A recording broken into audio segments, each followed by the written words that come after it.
This podcast is brought to you by Infrastructure Masons, uniting builders for the digital future.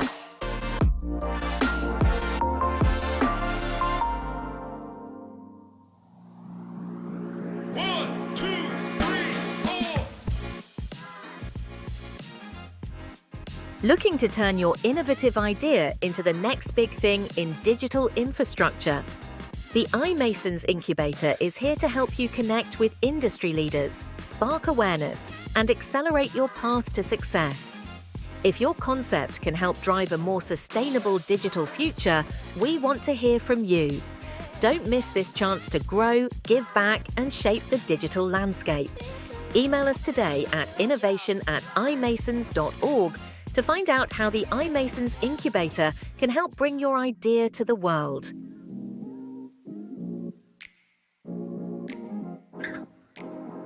Dive into the world of data center innovation with the iMasons podcast, discovering the people leading the industry revolution. My name is Romain Tranchant, and today I'm joined by Dan Tennakoon, CEO and founder at RE24. RE24 is an enterprise platform for data centers to procure renewable energy directly from power generators, manage those contracts, and get analytics about their renewable consumption. RE24 is able to provide parity matching between generators and data centers, ensuring all operators maximize their consumptions of renewable energy. Been accepted in the iMasons incubator program, and Dan will take us through his knowledge and experience of the renewable energy market. Let's get right into it. Hi Dan, how are you today? Hi Roman, very good, very good. Thank you very much. Yes, I'm It's, really glad to be here. It's going to be great to discuss renewable energy today. We've been so happy to have you in the incubator platform, and you've been already making waves and posting all of your knowledge and content through the iMasons platform. So today's going to be a bit of a refresher of everything you've been saying and more. But before we get there, can you introduce yourself and maybe introduce your company? Yeah, fantastic. I've been working in the energy sector for the last 20 years. And before RE24, I was with Centrica, the British gas parent company, 7 years in Centrica, leading the renewable energy business. And before that, I was in ENGIE, the French energy company. And 3 years ago, I started RE24 with the theme of getting renewable energy directly from the generators for large energy users like the data centers. We have been going for 3 years, and it's been an amazing journey so far. I'm really look forward to share a bit of that insight, bit of that story with you throughout the next 30 minutes. Yeah, that's fantastic. So we'll go through a few different phases of the discussions, but what I want to do is let's start table stakes. What is the current state of green? What are people doing? What are the current drivers? What's pushing operators to procure renewable energy? And maybe what's on a horizon? What are people starting to think about? Yeah, if you look at any of the data center operators now, whether it's a edge data center, whether it's a co-locator, or whether it's a hyperscaler, they all driven through their sustainability targets. So they all have their own sustainability targets that they are driving towards. So that's one of the key drivers for the renewable energy procurement and on the sustainability. And on top of that, some of them have the net zero targets, so it's driven by the net zero targets or the ESG targets as well. And then based on the geography that the data centers operate, so then there are other requirements or the other regulatory aspects comes into play as well. So for example, for all the data centers who operate in the EU market, they all need to report on the EU Energy Efficiency Directive now. And then EU Energy Efficiency Directive requires them to disclose their energy use and amount their renewable energy that they use. And then the renewable energy that they use via a direct agreement with renewable generators as well, which we call power purchase agreement. And and likes of the on-site renewable generation as well needs to be published. So that's a requirement within the EU that the people has to be complied with. So that's one of the drivers on top of their internal compliance. And then just to close off some other things, and also some operators are part of the climate neutral data center pact. So through that, again, there are more sustainability and then the renewable energy procurement requirements in there too. So that's driven through that as well.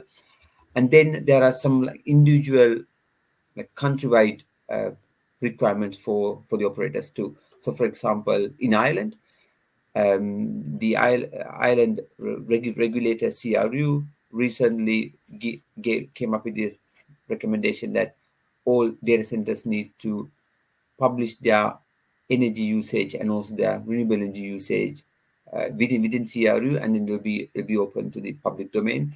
That report hasn't started yet, but it'll be coming soon. We are still waiting for a bit more details on the timeline.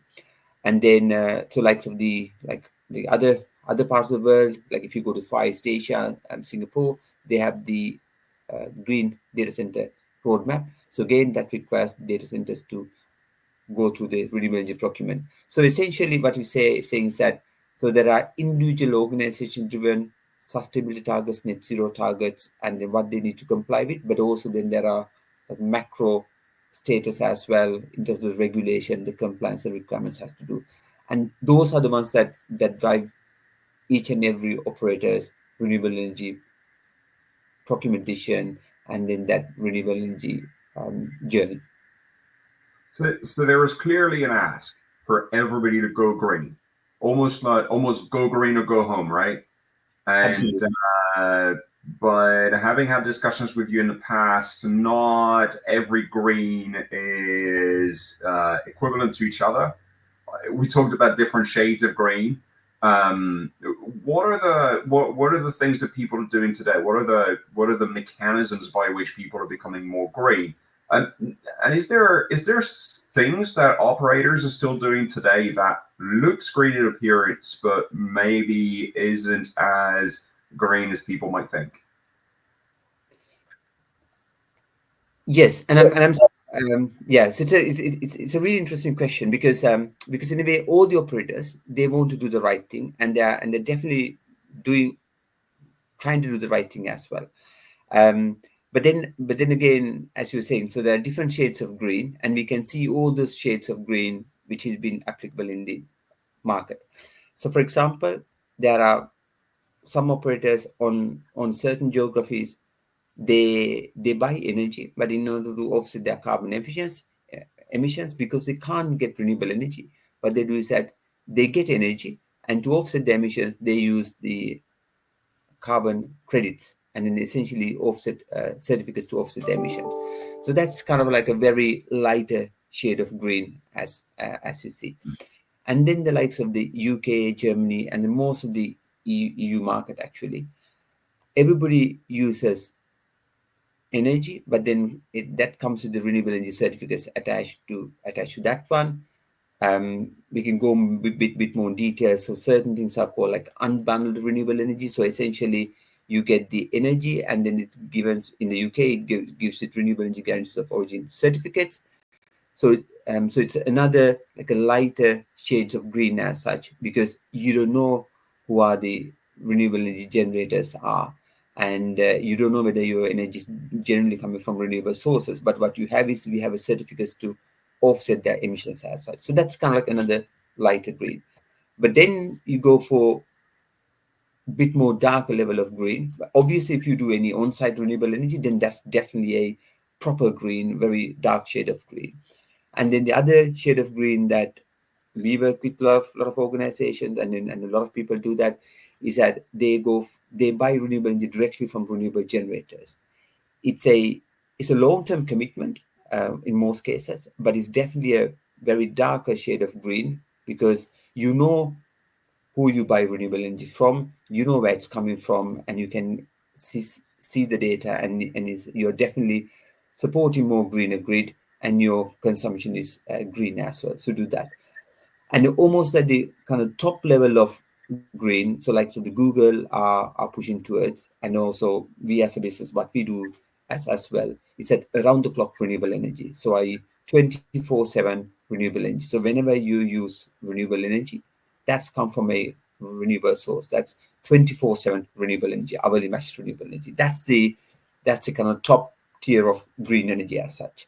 Yeah, I mean, as you can see, there are different shades of green. Everybody's, as a sector, we should be very proud of the sector, because this sector is very forward thinking, and compared to any other sectors, yes, true, we can definitely do better in certain aspects on different operators as such, but everybody plays a different shade of green.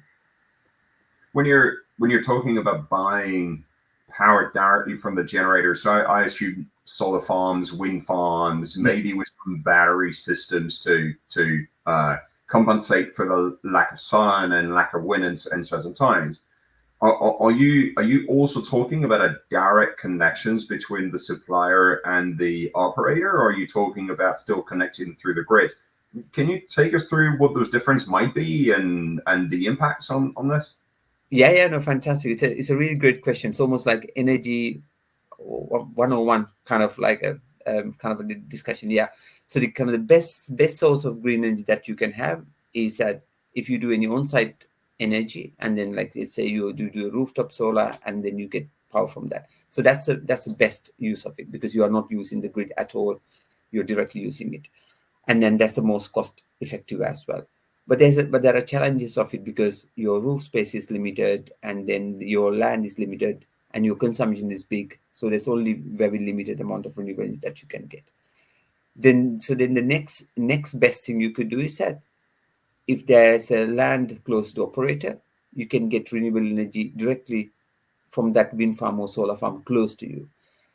And within the energy sector, we call it private wire energy agreement. So essentially, there's a solar farm close to you. There is a direct wire come from that solar farm into your data center, or from wind farm to your data center, and you get energy from there. Again, there are limited land availability close to you. So again, maybe you can meet a good 10%, or like a best case, maybe 20% of your energy through that private wire. But it's not but you can't meet the majority. But also that's works out a bit cheaper for you as well, because you're not using all the grid infrastructure for you. But then for you to meet the almost all your energy consumption, and also to get around the clock renewable energy, that's to use off-site renewable energy projects.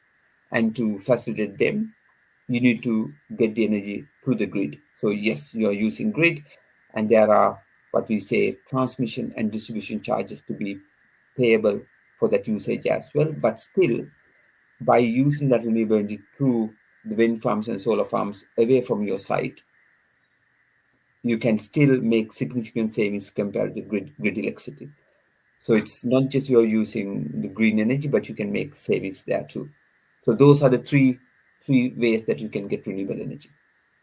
So I guess in order of priority, people will do on-site generations and nearby generation through private wires, and then look further afield for I would say power generation through the grids. But I would assume you wouldn't want to have many miles or many hundreds of miles between your power generations and consumptions. Otherwise, the losses and the accountability for the green power generations doesn't work.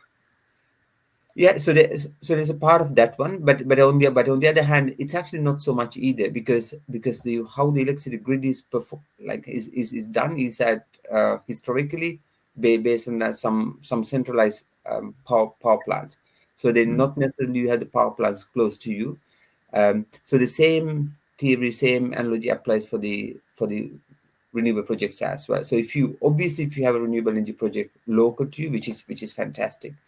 But it's a case that if you have a data center in Slough or in London Docklands, for example, so then there's very limited large-scale renewable energy projects you have in home counties or in London, right? So you have to get it from further field. But how the grid infrastructure is set up is that you can definitely get it from further field, and all the any losses associated with that, it's generally treated with across the entire network. So it's not directly associated to you, just like any central power plant. It's associated to the wider network, and it's shared with all the people who are connected to the network. So let's talk a bit more about power generation, because that's a fascinating topic as well. I think we always take it for granted, and we just look for completed projects and buy just the energy, and almost like a black box kind of setup where the energy comes out and we don't really want to know what happens on the other side. Can you unpack that for us? What are the technologies out there? Where are they located? And maybe geographical differences, because we talk a lot about the UK, but our audience is in the US as well. We've got some people in APAC, some people in Africa. What are the different methods, and what do the geographies actually require and can change on those methods? Absolutely, it's a very fascinating topic, and that's where exactly you have the local solutions come to your global problems. Because if you are a global operator, you have different data centers throughout various geographies, and then your certain technology that matching like European geography might not match in the APAC geography. So it's definitely you go through local solutions. But just to unpack certain things, for example, if you look at the kind of like as a blanket wide, things like solar as a technology applicable for almost all the geographies in almost all the markets as well.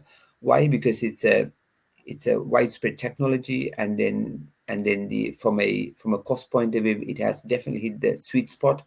We can get significantly larger projects and at a very cost efficient rate as well. And then on certain geographies, then we have technologies like wind. Wind is fantastic for baseload power because it's around the clock. Unlike solar, it's around the clock. But then obviously you need to have geographies it needs to be windy, and then so to support that. So again, with wind, in European context, you have both onshore and offshore wind, and also more increasing in the US as well. So now we have a bit on the offshore wind, but things like the US, solar is widely used. And then we have things like landfill gas. So again, biomethane driven landfill gas. So that's 100% renewable source as well. And the very good aspect of the landfill gas, it's a base load power. So if you look at solar, you have generation in the daytime. There's no generation at nighttime, but the landfill gas runs on the base load power. And in certain geographies, like in the Scandinavia, hydro plays a fundamental role. And then in certain geographies, it doesn't play much of a role. But in hydro is definitely a fantastic technology. And then any of the technology can go hand in hand with battery storage. For example, solar goes with battery, and then can have more hours, more coverage. And then some countries, some geographies does the energy from waste too. And typically energy from waste have a 50% renewable content. So it's not 100%, but the 50% renewable content is really useful for some operators, and then other 50% people can use carbon offset certificates for that one, or other renewable certificates to offset those emissions. But as a power source, that again a around the clock base load with very solid availability. So it's a very good source as well. So likewise, there are various different technologies, and then so that's why you need to look at each geography. What are the best renewable sources for your geography? But irrespective of geography, we can definitely get 100% renewable energy for your consumption. I mean, any operator can get it. So one of the interesting things that you mentioned is that depending on the technology, the power will be available either during the day if it's solar, when it's windy, when it's wind-led, and all other kind of factors that makes it either 24/7 or not. And part of your introductions, you said, okay, we do 24/7 matching. is that a way of becoming greener? Is that, if you don't do it, is that detrimental to your capacity to say that you're actually green? How does this work? Yeah. So what you're saying is that that's the top tier of green level. So that's the darker shade of green that you can go for. So we should give this credit to Google, because Google is the one who came up with the initiative about 4 years ago. So the idea is that you have 24/7 renewable energy, around the clock renewable energy, and yes, so it's not the easiest thing to do, because it's not always sunny, it's not always windy. So then you need to get the combination of renewable sources to match your 24/7 renewable energy. But we see increasingly more and more operators going towards that one. So for example, we work with Keppel data centers, and we have done 80% hourly match for them. So they are, so for my annual consumption, they are 100% annually matched on renewable energy. So if they use, I'm just giving a number, if they use 10,000 units per year, all that 10,000 comes from renewable energy. But what we're saying is that not about that 10,000, we talk about every hour. If you use 10 units, 20 units, that 10 units or 20 minutes coming from renewable energy generation too. Because we want to make sure that that's easily accessible for the operators. And also what we see increasingly is that we can reach the majority of that, or like 70%, 80% hourly matched, without actually costing you an arm and a leg. Essentially, you can still make perfect commercial sense, and you can meet that majority of around the clock renewable energy. So just to maybe like cover one more item in there. So how people can do that is mainly by combining different renewable technologies. So like wind, solar, and then landfill gas, and so on. So by combining different technologies, you play to the merits of different technologies, so you can get around the clock. But also you need to couple that with things like the battery storage, when there's not much renewable energy source available. So then the top up will be done by the battery storage. I'd like to come back on this and spend a bit more time, because I think that's quite interesting. If I go and procure energy, I might be at 100 units a day of consumption. But what you're saying is, what generation might be 150 one day, 70 the other. Yeah. So you really want to start measuring the delta between when the power generated is lower than your consumption as much as when it's higher. Can you take me through, because for me this is where I think that's going to go. It's like, if I generate 150 units but only consume 100, what happens to the 50 extra units? Where do they go? Is that still considered being green? Because you generally have been financing green power generation. And also, when I'm then lower, where is that energy coming from, and how do we plug the gaps? Yeah, exactly. And I think we need to take one step back, because as a sector, the data center sector is a most forward-thinking sector. Mm-hmm. Coming from the energy world, we have been speaking to food and beverage, pharma, manufacturing, all these different sectors, and among all of them, data center sector is the most forward-thinking sector. True, we are a large energy consumer as a data center, but it's very forward-thinking, and that hourly matching comes definitely in that forward-thinking aspect. What as a sector, the kind of the pioneers in the renewable energy usage within the data center sector, what they want to make sure is that whenever they use energy, that comes from renewable sources. So as you were saying, there could be times where your demand is less than the renewable energy generation. So in those times, none of the energy actually goes into waste. So either that energy goes into things like the battery storage, to Right. store that energy and then come at a later stage. So that's one aspect. But even if you have more energy on top of the battery storage, so then that goes into a grid. So essentially, once you contract a renewable energy coming from the renewable generators, even if you don't have the demand for that, that adds into the grid. So as a data center operator, what you're doing is that you actually helping the grid to be a lot more greener, even because you're contributing grid to be greener. So that's if your demand is low and then the generation is high. And if you look at the other way around, if your demand is higher than the renewable generation, so then those times, so that's where you need to have the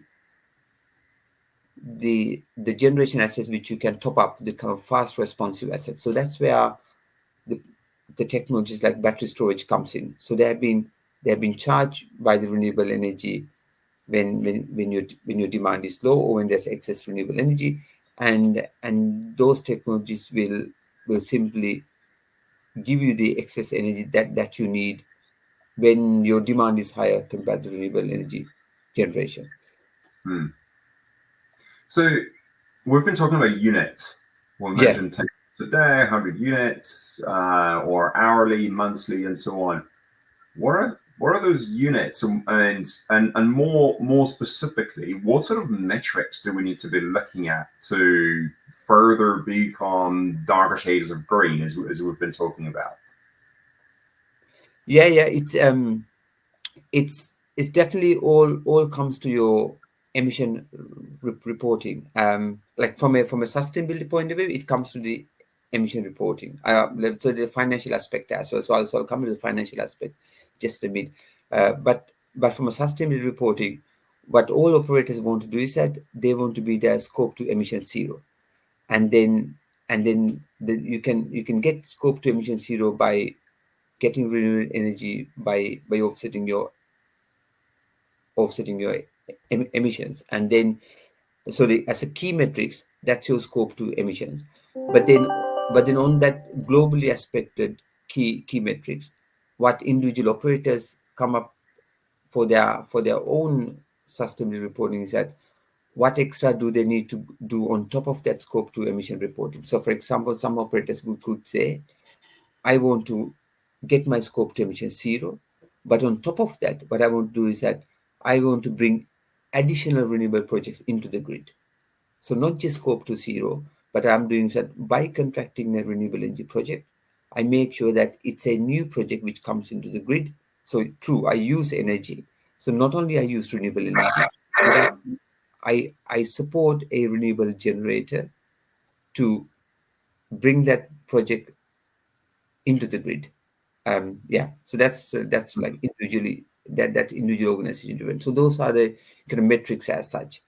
Um, yeah. So then from a financial metrics wise, so then obviously it's all about how could you perform against the volatile energy market, i.e., whether you can get the more long-term forecasted budgeted renewable energy cost. So then that gives you the cost certainty. So that's cost certainty comes into play, but also whether you can get savings compared to the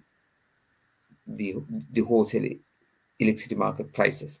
So in terms of the metrics, then like sustainability metrics from one hand, and on the other hand, so that's the financial metrics. Yeah, so some metrics for operations, some metrics for your CFOs out there that want to see how that compares.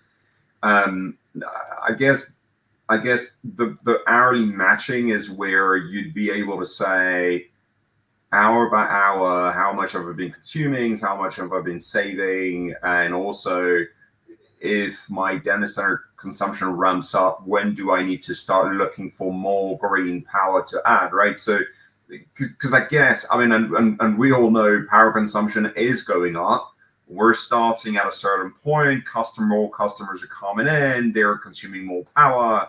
So therefore, we need to go and source more. But at what point do we need to go and get more green power? I guess those metrics are coming in at that time, isn't it? No, absolutely. So that's why any operator we should look at what are my power projections? I mean, like everybody would know how their operations are scaling up, and then like what are the new racks you are putting, and then what are the new capacity that you're adding, etc. And also you from a co-locator or from a edge data center point of view, so you know the kind of contracted capacity increase. So once you know that demand increase, that capacity increase, and what the operators need to look at is that, okay, so in order to offset my emissions, in order to get the cost certainty for me, in order to meet my sustainability targets, and in order to make savings from the energy, at what point that I can get renewable energy. So then you need to have a very good picture of what are the renewable energy comes into the market in the next 2 years, next 3 years, and next 4 years, and so on. And then you need to have the phased approach in contracting them. Because if you wait until the very last moment, and when you're contracting now, so then it'll be, you might not be able to meet part of the sustainability targets, or more importantly, you might not be able to get the best price point as well. So that's why that planning and forecasting is really important to see.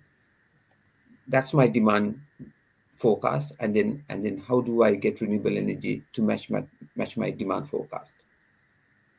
So let's talk about compliance. And you said at the beginning that compliance was one of the key reasons people are looking for renewable energy. We're not saying that we're all driven by compliance, and most of us wants to do well by the planet and sustainability and so on. But there is an area of us that want to avoid fines and want to avoid issues with regulators. So is it tricky to be compliant with regulations? What are the difficulties? And also, based on the hourly matching, as we've been talking about, does that help? Does that help in any way in actually sticking to compliance? Absolutely, yeah. Compliance is a really great thing because the compliance is set up for us to have that standard as a sector, and also raise the bar within the sector as well.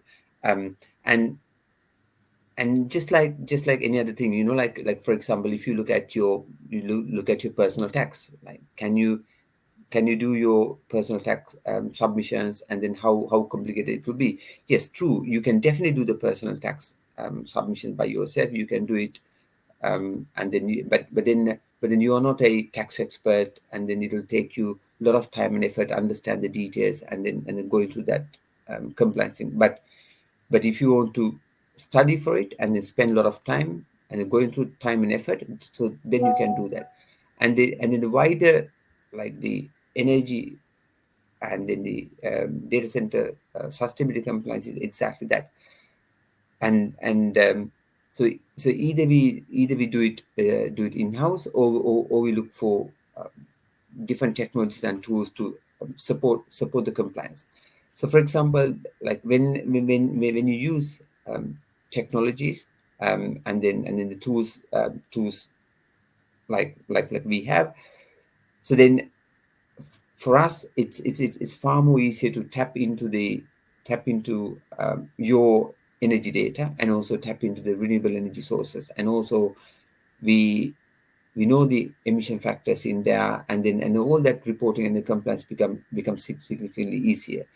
And then what the kind of the value addition for the data center operators is that by using technology, is that everything is done on behalf of them. So it's just a matter of clicks, and then doing the submission for them for those compliance. So it's essentially make it far more quicker, far more cheaper, and also very resource efficient to use the tools and technologies to meet the compliance. And then using hourly match, using the 24/7 renewable, how that helps with compliance. So in certain geographies it's not required, and then but we can increasingly see it's actually the future direction of travel. So in a way, so we're definitely meeting compliance across the board when you have 24/7 renewable energy. But then what it does is that it sets you into the next level. So it's essentially, it gets you future ready. So how do you meet the future compliance? For example, the Irish regulator, CRU, recently came back with the consultation response saying that their minded approach for the data centers is to report their 24/7 renewable energy, and for the data centers to procure 24/7 renewable energy. So that's a minded approach. It's not applicable right now, but it's the future direction. So by getting ready, by using 24/7 renewable energy, essentially we are setting ourselves future proof. So that's one. I know the question is around compliance, but actually it's not just compliance, more on a use, like, how to say, if like using your end consumers trust, and also the help them to meet their compliance, and also the help them to meet their sustainability targets as well. So if you are a hyperscaler, so then obviously all your data users want to use your, you need to be sustainable. And also if you're a co-locator, so you have multiple tenants, multiple the uses of your energy. So then by using that renewable, you are actually helping your customers to be, clients to be sustainable too. So clients to meet their compliance too. You've been talking about the future, which is a great segue into the final part and the final questions for us. What are the key trends? What's next? What's coming up? What should people look out for? And also more of a maybe theoretical questions. How do we become truly green end to end? Is renewable energy the right solution? And is there anything else on the horizon? Yeah, I know, absolutely. So the future direction is that, irrespective of the geography, so now the direction of travel is to get 100% renewable energy to meet your demand, and that's applicable whether in Middle East or whether in Southeast Asia. For example, like Singapore, there'll be like limited renewables generation for you. So until this time, it's been some carbon offset supported to make your sustainability targets.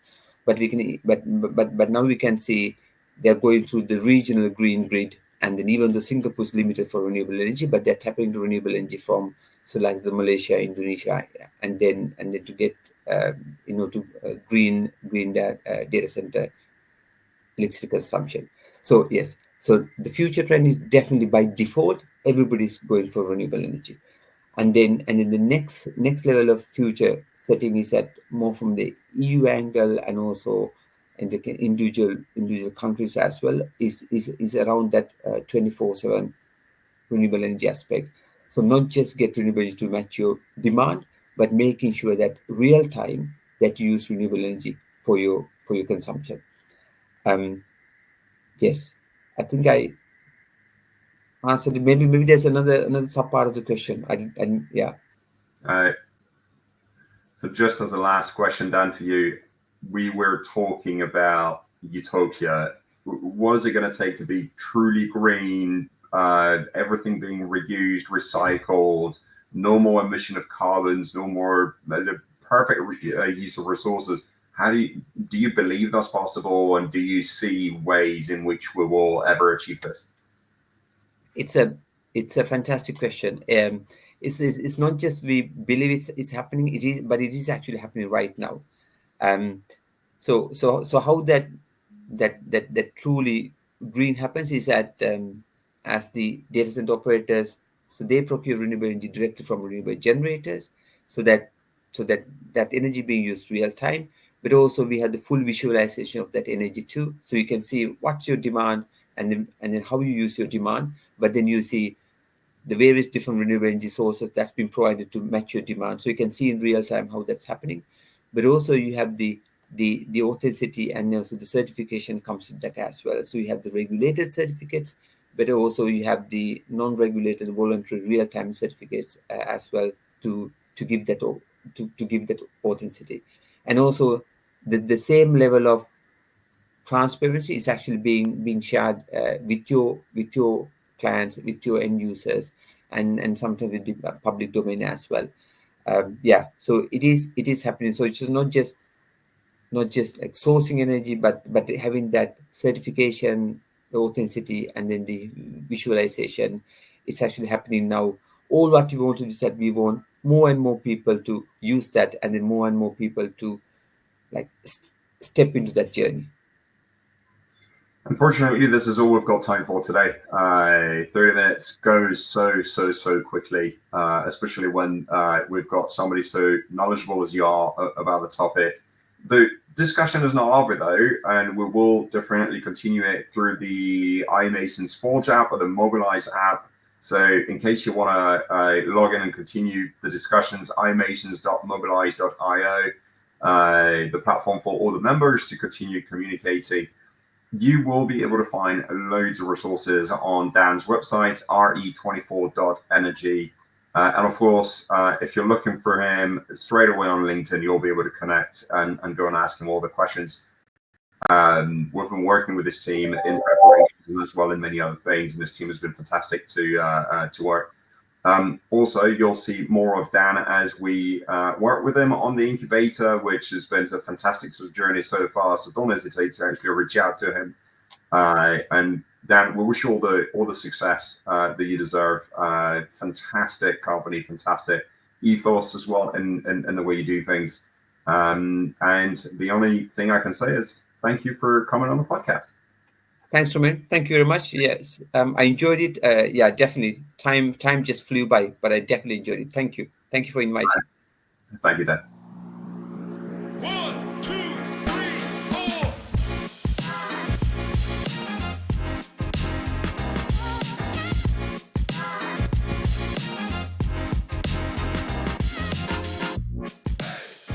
Infrastructure Masons is a global, non-profit, professional association of individuals connected and empowered to build a greater digital future for all.